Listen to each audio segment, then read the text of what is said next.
هي الحلقات تحفظني بآيات من القرآن، هي الحلقات تملأني بحب المصطفى العدنان، هي الحلقات تحفظني بآيات من القرآن، هي الحلقات.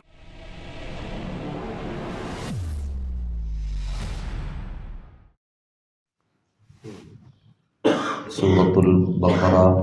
آیت نمبر 234. اعوذ باللہ من الشیطان الرجیم.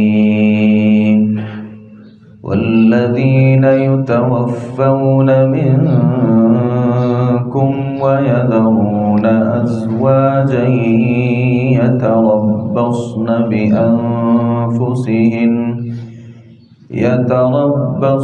بأنفسهن 4 أشهر وعشرا، فإذا بلغن أجلهن فلا جناح عليكم فيما فعلن في أنفسهن بالمعروف، واللہ بما تعملون خبیر. ولا جناح عليكم فيما عرضتم به من خطبة النساء أو أكننتم في أنفسكم، علم الله أنكم ستذكرونهن ولكن لا تواعدوهن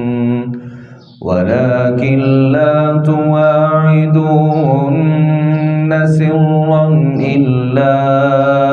أن تقولوا قولا معروفا، ولا تعزموا عقدة النكاح حتى يبلغ الكتاب أجله، واعلموا أن الله يعلم ما في أنفسكم فاحذروا، واعلموا أن الله غفور حلیم. والذین یتوفون منکم، اور وہ لوگ جو تم میں سے فوت کیے جائیں، وَيَذَرُونَ أَزْوَاجًا، اور وہ بیویاں چھوڑ جائیں، يَتَرَبَّصْنَ بِأَنفُسِهِنَّ 4 أشهر وعشرا، تو وہ بیویاں اپنے آپ کو 4 مہینے اور 10 راتیں انتظار میں رکھیں. فَإِذَا بَلَغْنَ أَجَلَهُنَّ، پھر جب اپنی مدت کو پہنچ جائیں، فَلَا جُنَاحَ عَلَيْكُمْ، پھر تم پہ اس میں کوئی گناہ نہیں ہے، فِي مَا فَعَلْنَ فِي أَنفُسِهِنَّ بِالْمَعْرُوف، جو وہ اپنی جانوں کے بارے میں معروف طریقے سے کریں. واللہ بما تعملون خبیر، اور اللہ اس سے جو تم کرتے ہو پوری طرح باخبر ہے. ولا جناح علیکم، اور تم پر کوئی گناہ نہیں ہے، فیما اس بارے میں عرضتم به من خطبۃ النساء، تم ان عورتوں کے پیغام نکاح کا اشارہ کرو، او اکننتم فی انفسکم، یا اپنے دلوں میں چھپائے رکھو. علم اللہ انکم ستذکرونہن، اللہ جانتا ہے کہ تم انہیں ضرور یاد کرو گے. وَلَكِنْ لَا تُوَاعِدُوهُنَّ سِرًّا، اور لیکن ان سے پوشیدہ عہد و پیمان مت کرو، إِلَّا أَن تَقُولُوا قَوْلًا مَعْرُوفًا، مگر یہ کہ کوئی معروف بات کرو. وَلَا تَعْزِمُوا عُقْدَةَ النِّكَاحِ، اور نکاح کے گرہ پختہ نہ کرو، حَتَّى يَبْلُغَ الْكِتَابُ أَجَلَهُ، یہاں تک کہ لکھا ہوا حکم اپنی مدت کو پہنچ جائے. وَاعْلَمُوا، اور جان لو، أَنَّ اللَّهَ يَعْلَمُ مَا فِي أَنفُسِكُمْ، بلا شبہ اللہ تعالیٰ جانتا ہے جو تمہارے دلوں میں ہے. فاحذروہ، تو اللہ تعالیٰ سے ہی ڈریے. وَاعْلَمُوا، اور جان لیجئے، أَنَّ اللَّهَ غَفُورٌ حَلِيمٌ، بلا شبہ اللہ تعالیٰ بے حد بخشنے والا نہایت بردبار ہے. ان دو آیات میں اللہ رب العالمین نے جو ایسی خواتین ہیں جن کے خاوند فوت ہو جائیں ان کی عدت گزارنے کے حوالے سے اور آگے ان کے نکاح کے حوالے سے اللہ رب العالمین نے چند احکامات کا تذکرہ فرمایا ہے۔ سب سے پہلی بات یہ ہے کہ وہ عورت جس کا خاوند فوت ہو جائے اسے چاہیے کہ وہ اپنے آپ کو انتظار میں رکھے یہاں تک کہ 4 مہینے اور 10 راتیں گزر جائیں۔ اب یہ 4 مہینے اور 10 راتیں جو ہیں یہ قمری اعتبار سے ہوں گے، عیسوی اعتبار سے نہیں ہوں گے۔ بعض لوگوں نے کہا کہ ایسی عورت جو بیوہ ہے اس کی عدت 4 مہینے اور 10 دن ہوتی ہے۔ 4 مہینے اور 10 دن عدت نہیں ہے، 4 مہینے اور 10 راتیں عدت ہے، کیونکہ راتوں کا جو اعتبار ہے وہ کیا جائے گا۔ تو 4 مہینے 10 راتیں یہ عورت اپنے آپ کو سوگ میں رکھے گی، اور اس سوگ میں نہ تو وہ شوخ کپڑے پہن سکتی ہے نہ میک اپ کر سکتی ہے۔ یہاں تک کہ ایسی عورت نبی کریم صلی اللہ علیہ وسلم کے بارے میں آتا ہے کہ ایک عورت ان کے پاس آئی اور اس نے شکوہ کیا کہ اس کی آنکھوں میں کوئی تکلیف ہے اور اسے سرما لگانے کی اجازت دیجیے۔ تو نبی صلی اللہ علیہ وسلم نے اس عورت کو سرما لگانے کی اجازت نہیں دی، کیونکہ وہ اپنی عدت میں تھی۔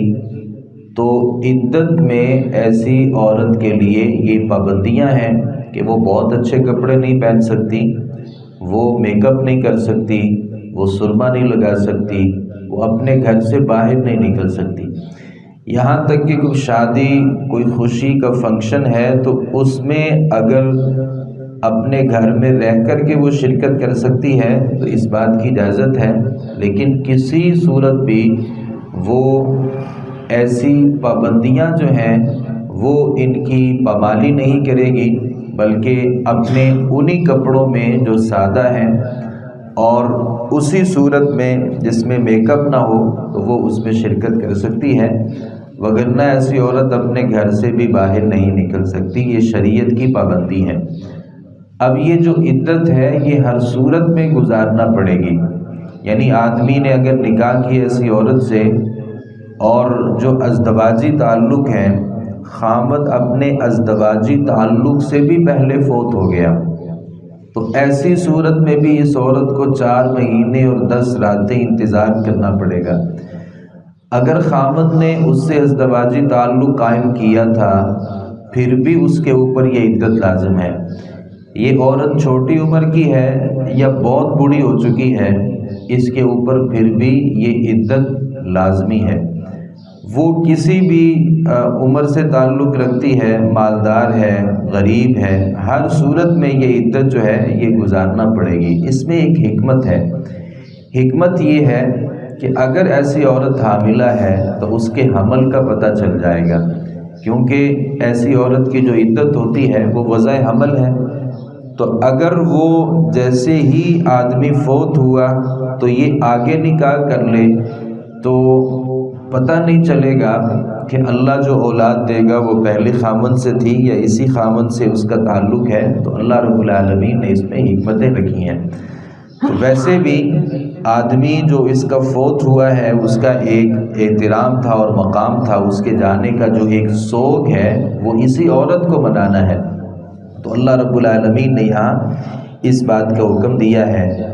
پھر اگر وہ اپنی مدت کو پہنچ جائیں، یعنی 4 مہینے اور 10 راتیں اس عورت نے انتظار کر لیا، اب وہ اس بارے میں آزاد ہے، وہ نکاح آگے کر سکتی ہے۔ فی ما فعلن فی انفسہن، جو اپنے بارے میں وہ فیصلہ کرے تو اس میں کوئی گناہ نہیں ہے۔ یہ جاہلیت کا دستور ہے، اور ہمارا یہ جو بر صغیر پاک و ہند ہے، بلکہ ہمارے پاکستان میں چونکہ ہم ہندوؤں کے ساتھ رہے اور ہمارے بہت سے طور طریقے بھی ہندوؤں جیسے ہیں، تو اگر ایسی عورت آگے نکاح کرنے کی بات کرے تو معاشرے میں اسے بڑا غلط سمجھا جاتا ہے، یہاں تک کہ خاندان والے بھی اسے بڑا عجیب سمجھتے ہیں کہ یہ عورت آگے شادی کرنے کی بات کرتی ہے، جبکہ اللہ رب العالمین فرماتے فلا جناح علیکم، تمہارے اوپر کوئی گناہ نہیں ہے اگر وہ اگلی زندگی کے حوالے سے کہ وہ فیصلہ کرتی ہے، لیکن یہ جو اگلا نکاح ہے یہ اس کا ولی کی اجازت کے ساتھ ہوگا۔ بعض لوگوں نے کہا کہ جو کنواری لڑکی ہوتی ہے نا اس کو ولی کی اجازت ہوتی ہے، اور جو شوہر دیدہ خاتون ہے وہ اپنا نکاح خود سے کر سکتی ہے۔ اللہ رب العالمین نے یہ نہیں کہا، بلکہ کہا کہ وہ اپنے بارے میں فیصلہ کرے گی بالمعروف، دستور کے مطابق، اور دستور یہ ہے لا نکاح الا بولی، ولی کی اجازت کے بغیر نکاح ہوتا ہی نہیں ہے۔ آگے اللہ رب العالمین نے تذکرہ کیا ہے کہ وہ عورت جو عدت کے اندر ہے، اللہ تعالیٰ نے اس بات کی اجازت نہیں دی کہ دوران عدت ہی کوئی آدمی نکاح پیغام بھیج دے، یعنی ایسی عورت جو عدت گزار رہی ہے تو کوئی آدمی اس سے نکاح کرنا چاہتا ہے تو دوران عدت ہی وہ اس کے پاس جا کے اسے نکاح پیغام نہیں دے گا، بلکہ اسے کوئی ایسے الفاظ استعمال کرنے چاہیے۔ اللہ تعالیٰ فرماتے ہیں کہ وہ اپنے دل میں کوئی بات چھپائے ہوئے ہے کہ میں اس سے نکاح کروں گا، یا وہ کسی کا نکاح اس سے کروانا چاہتا ہے تو وہ دوران عدت اس سے گفتگو نہیں کرے گا، بلکہ اگر دوران عدت اسے گفتگو کرنا بھی پڑے تو سیدنا عبداللہ بن عباس رضی اللہ عنہما بیان کرتے ہیں اس سے مراد یہ ہے کہ یہ شخص اس سے کہے گا کہ میرا بھی شادی کرنے کا ارادہ ہے، اور ظاہر ہے آپ کے خامند بھی فوت ہو چکے ہیں، تو اس سے اگلی گفتگو کرنا کہ میں آپ سے نکاح کرنا چاہتا ہوں یا آپ میرے سے نکاح کر لیں، تو یہ دوران عدت اس بات کی اجازت نہیں ہے، بلکہ اشارے کنائے میں اس سے بات کی جا سکتی ہے کہ میرا شادی کرنے کا ارادہ ہے، یا ہم فلاں کی شادی کرنا چاہتے ہیں، کسی اچھی خاتون کے تلاش میں ہیں اور وہ ساری خوبیاں آپ کے اندر موجود ہیں، تو اس سے ایک اشارہ ہو جائے گا۔ تو پختہ بات کرنا دوران عدت یہ کسی عورت سے ایسی بات کرنا جائز نہیں ہے۔ نبی اکرم صلی اللہ علیہ وسلم کی ایک خاتون صحابیہ تھی، فاطمہ بنت قیس ان کا نام تھا، 3 طلاقیں ان کو ہو چکی تھیں، تو نبی صلی اللہ علیہ وسلم نے ان کی طرف پیغام بھیجا کہ جب تمہاری عدت گزر جائے گی پھر تم میرے پاس آنا۔ تو یہ فاطمہ نبی صلی اللہ علیہ وسلم کے پاس بعد میں گئیں، جب عدت مکمل ہو گئی تو آپ صلی اللہ علیہ وسلم نے ان سے کہا کہ تم اسامہ بن زید کے ساتھ نکاح کر لو۔ تو نبی اکرم صلی اللہ علیہ وسلم دوران عدت بھی کہہ سکتے تھے کہ تم اپنی عدت سے فارغ ہو کے اسامہ کے ساتھ نکاح کر لینا، تو آپ صلی اللہ علیہ وسلم نے ایسا نہیں کیا کیونکہ اس بات کی اجازت نہیں ہے۔ تو دوران عدت کسی عورت سے پختہ بات کر لینا اور رشتہ طے کر لینا اس بات کی اجازت نہیں ہے، البتہ جب عدت گزر جائے تو اس کے بعد آپ اس سے گفتگو کر سکتے ہیں، اور یہ وہ طلاق ہے جو آخری ہے